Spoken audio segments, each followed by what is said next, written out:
of shame, the weakness and the heartache that burdened all mankind.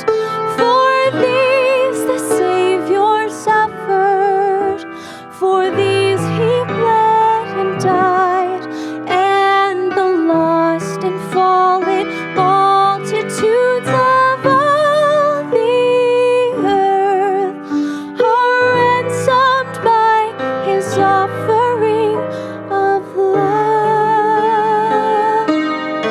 But if I alone had stumbled, if I alone had strayed, if I alone had wandered from the straight and narrow way, if I alone bore guilt for which my own could never atone, he would have come for me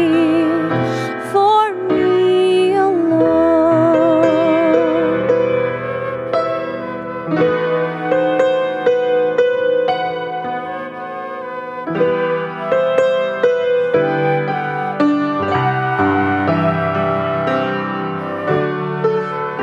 As of all creation, every debt unpaid, warfare of the nations, every trust betrayed, every falsehood uttered, every truth denied.